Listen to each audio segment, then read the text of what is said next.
I do think that it's worth discussing what I believe is still the biggest story in sports, even though most people aren't talking about it very much. I think because they're confused about how exactly to talk about it, and that is the latest on Deshaun Watson and all of the troubles that he is facing in the city of Houston and beyond. For those of you who haven't been paying attention to this, I feel like it's probably the most undercovered story that has a potentially massive impact that I have seen in a very long time in the NFL. It's not even a lead story most places because I think it doesn't fit the preferred dynamic of figuring out exactly who is to blame here.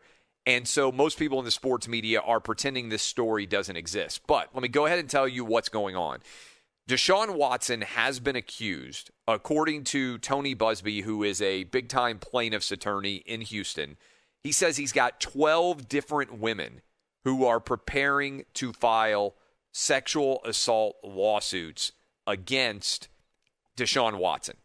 12 different women. He also has said that he has made the decision to, I'm reading directly from his Instagram, he said, our team will be submitting affidavits and evidence from several women who had experiences with Deshaun Watson to the Houston Police Department and the Houston District Attorney on Monday morning. We will request that a grand jury be impaneled to consider the evidence we provide. I don't know if most of you have even heard about this, again, because the sports media has been very loath to cover this story. But again, reading from Tony Busby, who is a plaintiff's attorney in Houston, a lot of people, myself included, have said, if these women were sexually assaulted, why has there not been a criminal complaint? Why has there not been a criminal investigation so far? And I'll unpack that for you a bit. But reading directly from his Instagram post, per advice from a well-known criminal defense attorney, our team will be submitting affidavits and evidence from several women who had experiences with Deshaun Watson to the Houston Police Department and the Houston District Attorney on Monday. That's today. He posted this on, Saturday evening. On Monday morning, we will request that a grand jury be impaneled to consider the evidence we provide. Now, if you listen to this program, you know that I am and try to be, in a crazy time, the most reasonable person in all of sports. By which I mean I tried to keep people from rushing ahead and being wildly out of sorts when it comes to stories such as these. But this is the most severe and significant criminal and civil-related allegations that I can remember against an NFL player relating to sexual assault, maybe ever. Let me repeat that. There are obviously NFL players who have been in trouble for a variety of different things in a civil and a criminal context. O.J. Simpson, Aaron Hernandez, Ray Caruth, guys who faced severe legal consequences, Ray Lewis, for alleged criminal behavior that was murderous in nature. This is the most significant sexual assault allegations, collection of them, that I can remember ever being levied against any NFL player in modern history. Now, there have been guys after their NFL careers were over, Kellen Winslow, Darren Sharper, who had multiple women accusing them of sexual assault. But again, that was generally after their NFL careers were over, and both of those men are now serving time in prison. We had Michael Vick obviously have to deal with the dogfighting allegations. Ray Rice certainly was on tape knocking out his fiancée in Atlantic City. But in terms of the sheer number of women, Antonio Brown had his own incident that was investigated down in Florida, a civil lawsuit. Guys, I can't remember. Tony Busby now says he's got at least 12 women he's filing lawsuits for, and that he's been contacted by nearly 24 women, all complaining that Deshaun Watson behaved inappropriately, potentially of a criminal nature, with them while they were giving him massages. That's an unbelievable story. And again, I am putting my lawyer hat on here because what Tony Busby is saying is that these allegations, which are going to be filed in civil lawsuits, are now going to become criminally investigated as well. Meaning that not only is Deshaun Watson potentially facing massive civil damages as well as a suspension from the NFL for violating the NFL personal conduct policy, guys, he's potentially facing double-digit sexual assault criminal charges. This is a mind-blowing scenario that came to fruition last week, and I think most people aren't really aware of exactly what is going on here because there frankly aren't a lot of precedents for this many serious allegations being made by this many different women. Now, some of you out there are going to say, I don't believe these women. That's certainly you're right. I bet most people who are saying they don't believe these women haven't actually taken the time to read the civil lawsuits. But this is what identity politics does to us. It means that many people pick sides based on the sex, the religion, the ethnicity, the race, the whatever identifying characteristic is out there. Many people decide, oh, I'm on this person's side, based not on any factual evidence at all, but based on the fact that they share an identity with that person. And unfortunately, that's a lot of what happens in the sports media today. The sports media today very often makes decisions not based on the facts, but based on the narrative. And I would submit to you, one reason that this story is receiving almost no sports media attention is because it doesn't fit easy identity politics criteria. Because you have women who are mostly powerless and mostly minorities, based on what Tony Busby said in his statement, that are usually considered to be victims in cases like these. But then the person who potentially took advantage of them is a black quarterback in Deshaun Watson, who is typically considered to be a victim in sports media circles too. And so what happens when two victim-laden ideologies collide? Your typically woke sports media doesn't know how to cover it because they're going to alienate one side of the equation in the victimization pyramid if they pick a side. Do you say, hashtag believe all women, then you're not believing a black man who plays quarterback. If you believe the black man who's playing quarterback, then you're saying, oh, wait a minute, I don't actually believe all women. And so we've got conflicting ideologies, and so there's no narrative that can be grabbed because the person that people want to blame is not as easy to blame as normal. And in fact, and this makes some people uncomfortable because they don't want to talk about the hard truths of the way that the media covers stories, I want you to think about this for a minute.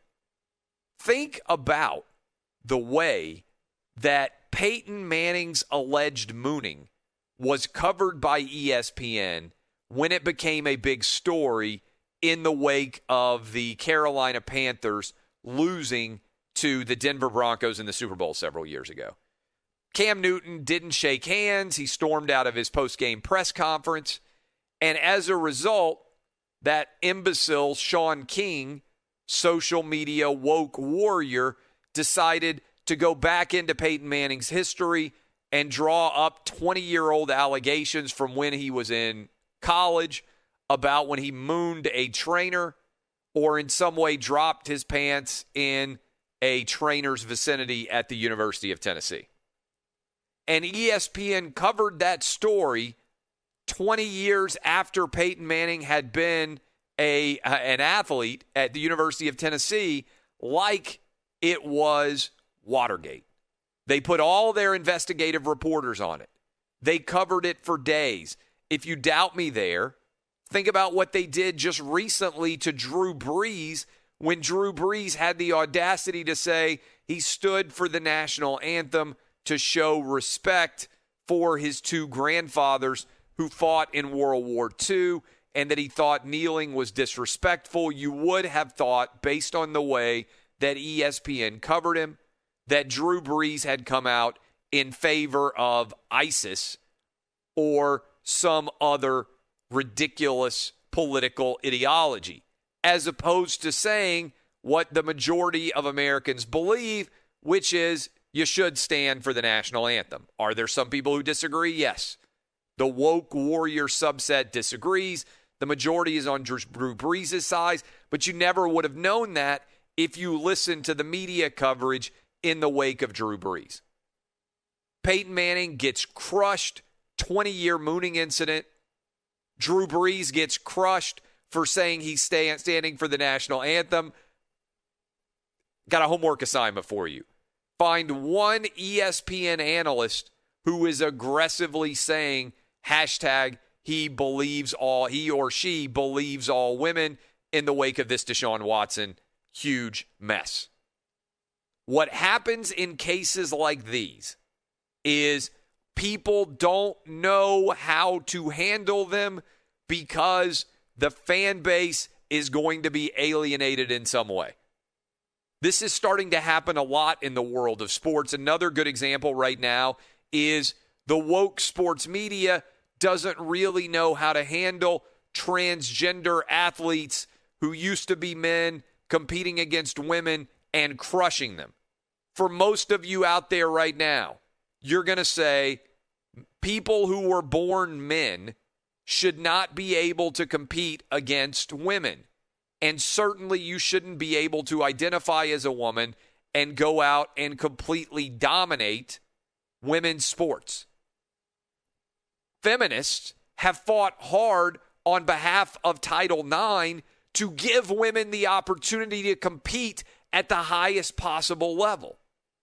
And now, again, biological men, born male, are deciding that they want to become women. I don't really care.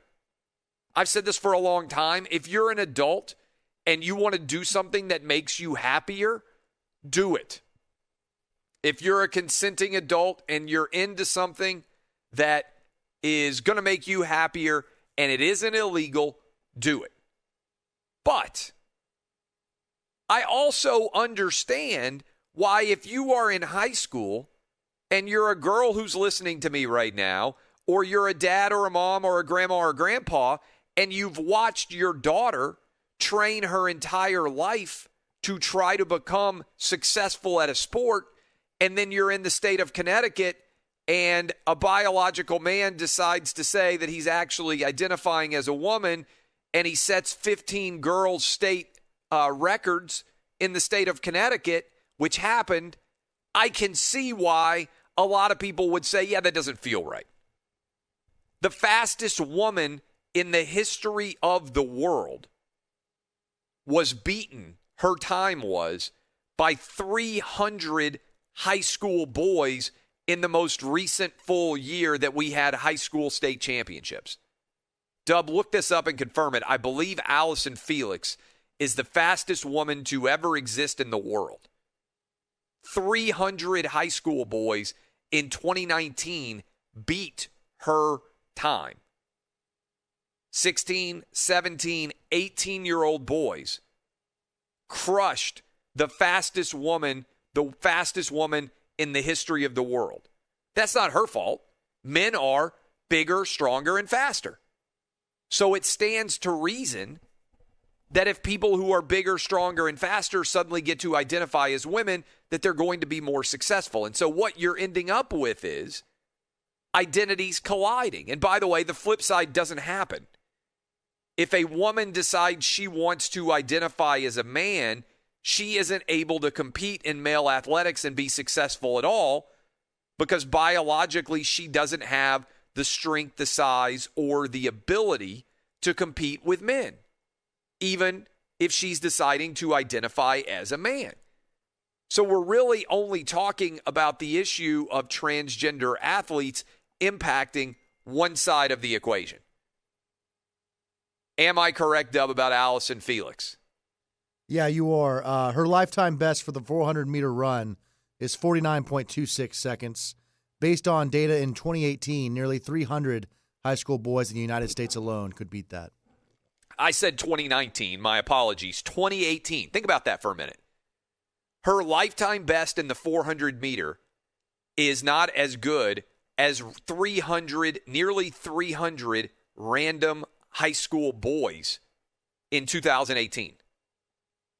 And so what you end up with is a massive conflict here that doesn't have easy resolution because it isn't some situation where you can just blame someone who isn't on, quote unquote, your side. Deshaun Watson, who do you believe? Him or all of these minority women who are saying that he sexually assaulted them? What do you do in the case of Title IX versus transgender athletes? Do you side with the women who are filing lawsuits saying, I was not able to compete for a championship because a biological man identified as a woman and won instead? These are not easy resolutions because they point to how broken many of the logical systems are in the world of sports. Sports is great because at its essence, the best man or the best woman wins. And we don't give beneficial points to people based on their identity. Everybody competes on an equal playing field inside of the lines, inside of the court. But so much of your current sports universe is not based on that. It's based on false narratives. It's based on victim culture. It's based on far left-wing extremists taking over the sports world from the 80, 85%, 90% of people who love sports because it's the ultimate meritocracy. You're either the best or you're not. At the end of the day, we know who won and lost. I'm going to keep talking about this Deshaun Watson case, and I think it's incredibly significant because there's absolutely no way, as you break it down, to argue in favor of one side of these equations that I just gave you in sports without alienating the other side of your base. And we're going to be forced to ask, do logic and precedent and common sense apply here? The NFL, and I'm going to talk all about this in the next segment because I think the NFL has set an awful precedent, and they're now going to be held to it with Deshaun Watson.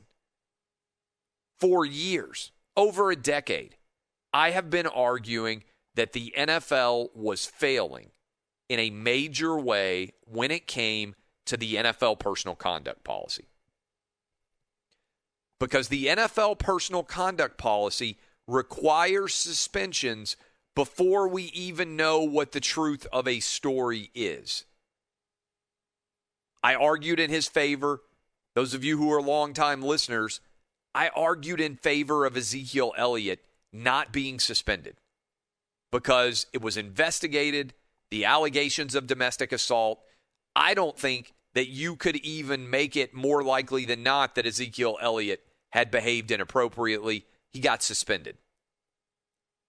And I think the precedent that the NFL has set, using Ezekiel Elliott as a recent example, makes it highly likely that Deshaun Watson, regardless of whether criminal charges are brought or not, is likely to miss a huge portion of the 2021 football season, potentially all of it.